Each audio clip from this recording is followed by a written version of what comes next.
Now, reactions are trailing the Nigerian Senate's approval of the death penalty for drug traffickers in the country. The 2024 NDLEA Act, as amended, passed through the third reading in the Senate on Thursday, while Makurdi residents are expressing divergent views on the amendment and its projected impact on the polity. Jimmy Azande reports. Even among the senators, the bill received different interpretations.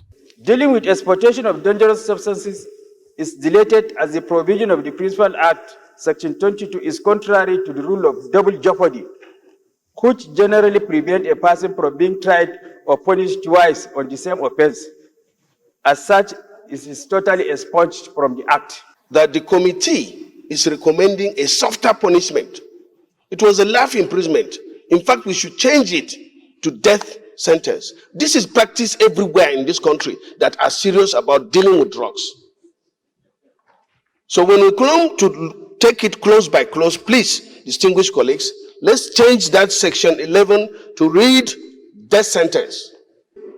Death sentence is not a matter for a, nay, or nay. Everybody should vote so that we will be counted.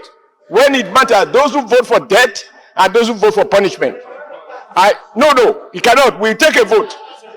It's a fundamental issue. We are making law here. This is not a motion.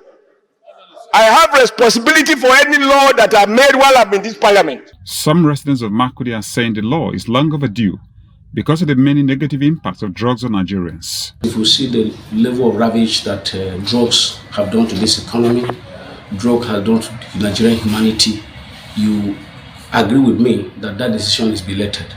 That decision has long been taken by countries like Colombia, Brazil, Bolivia, and all that because they know the extent of damage people drugs have inflicted on that countries. If you go to secondary schools, you go to universities, you go to even villages, you will notice that these drugs have eaten deep into the physical and human anatomy of Nigerians. So this decision is even belated. To me, I buy the whole hawk. If the government is taking that decision at this point, you know that government has tried so many measures and the measures have failed.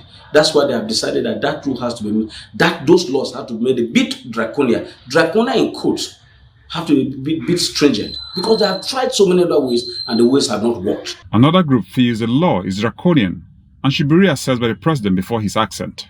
Democratic society like Nigeria, I think that is too harsh for an offense relating to drugs. And moreover, the administration of Criminal Justice Act, which is the principal legislation guiding the administration of criminal justice in Nigeria, has outlined the sentencing philosophy, and one of the one at the front small corner is the reformative sentencing philosophy. The democratic societies in the world are fastly moving away from the retributionist theory, which recognizes death penalty.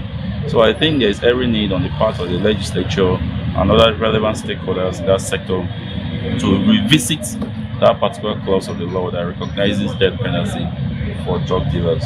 The bill was read for the third time and passed by the Nigerian Senate after a heated debate on Thursday, 9th May 2024. Jimmy Azande, Trust TV News, Makurdi.